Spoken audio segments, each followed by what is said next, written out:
نحن نقص عليك أحسن القصص بما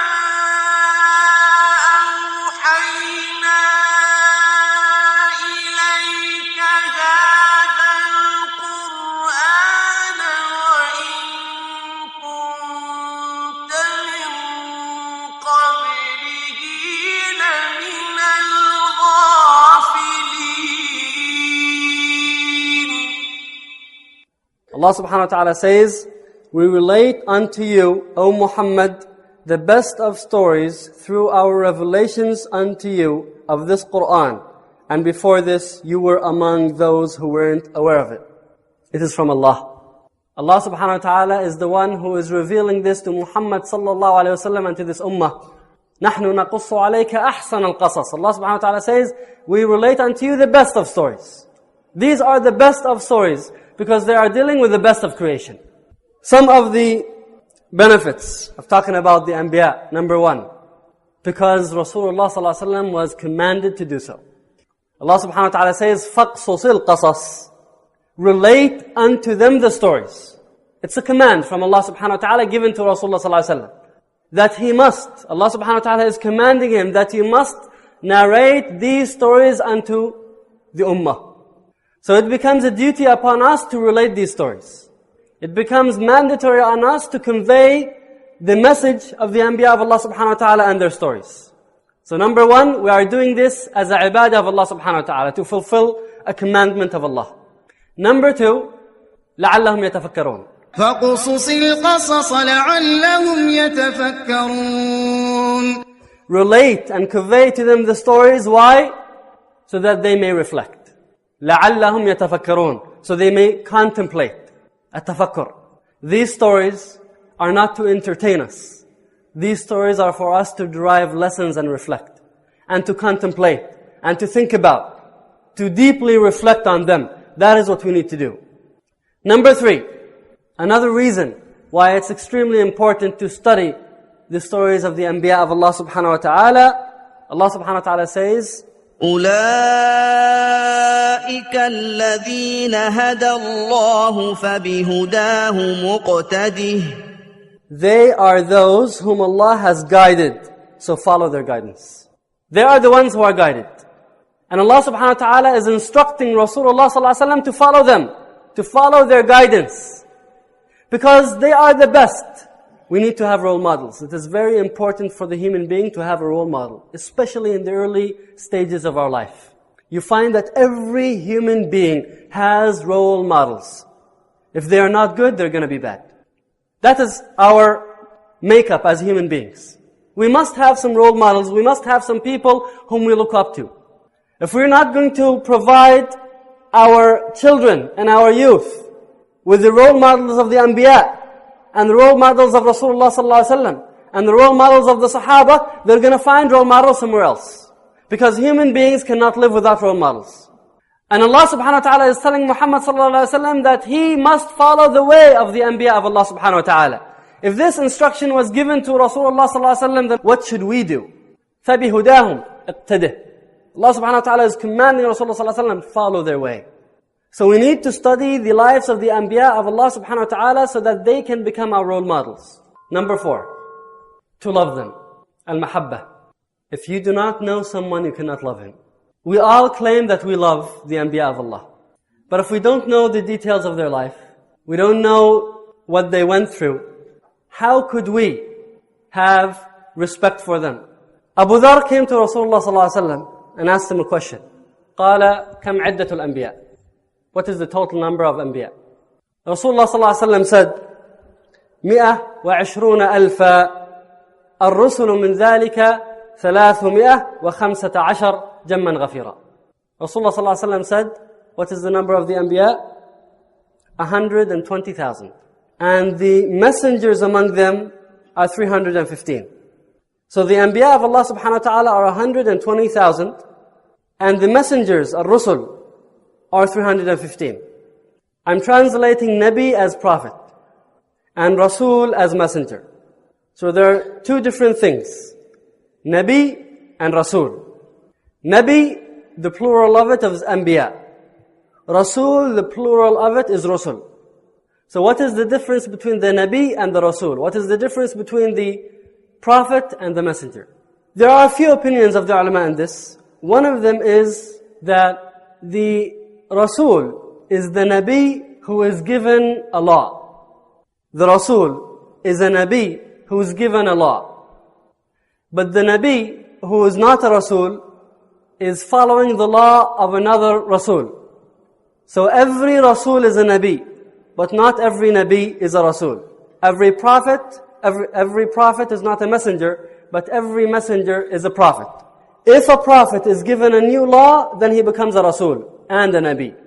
If he's not given a new law, then he is a Nabi, only a prophet.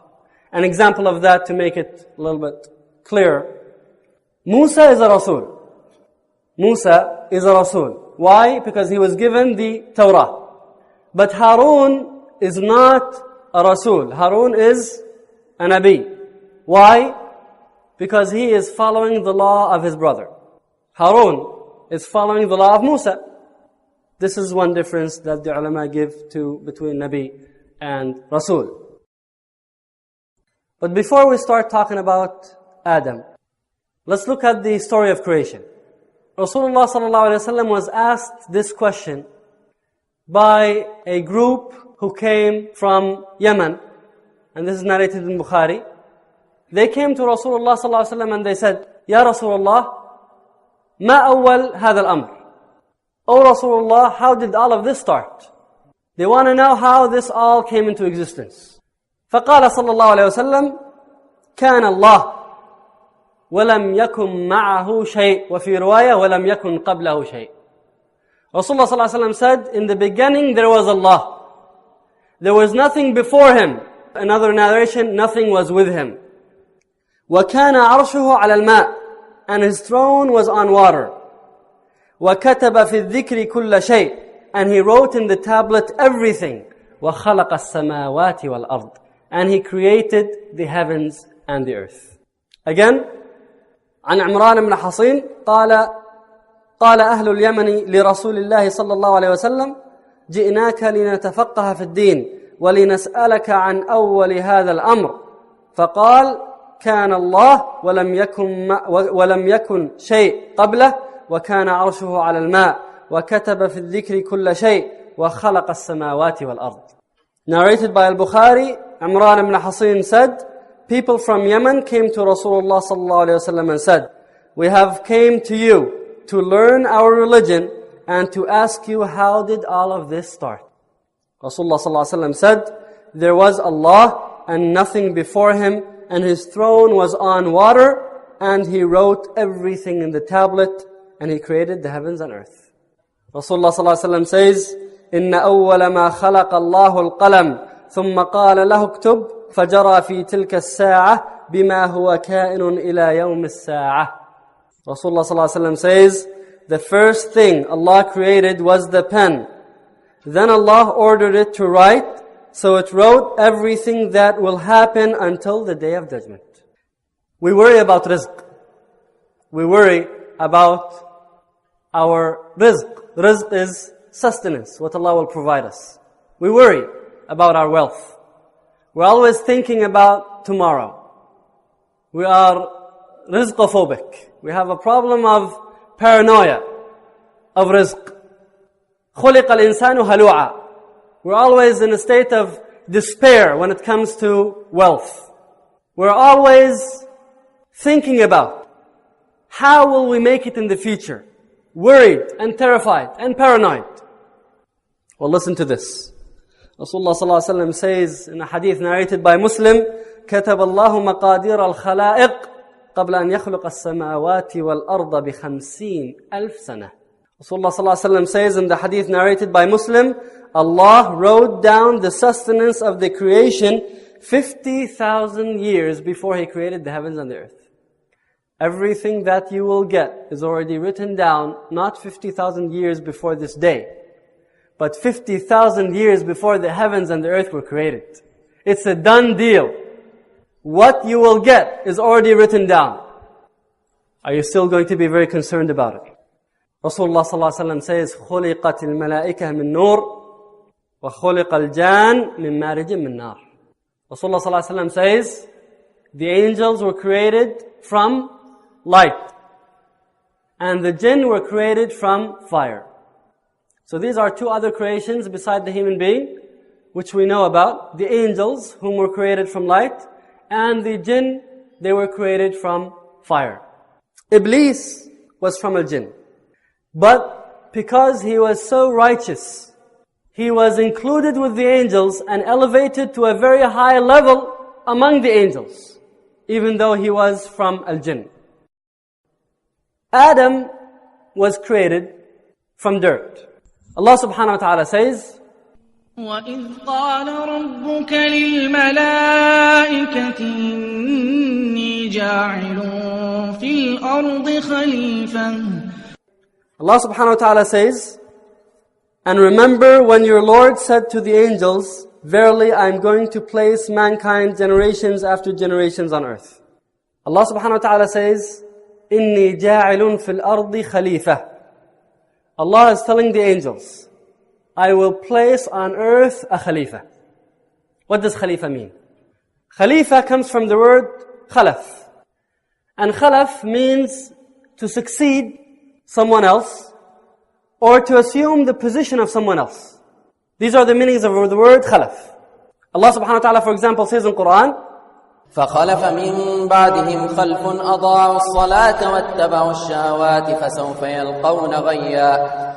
A generation followed them who lost prayer and followed desires, so they will be misguided. In this ayah, it means a generation that came after them. And that is why we have Salaf and Khalaf. We say Salaf. Who are the Salaf? The Salaf are the early three generations. Everyone who comes after them, we call them Khalaf. And then what was Abu Bakr called when he assumed responsibility after Rasulullah sallallahu alaihi wasallam? Khalifatu Rasulillah.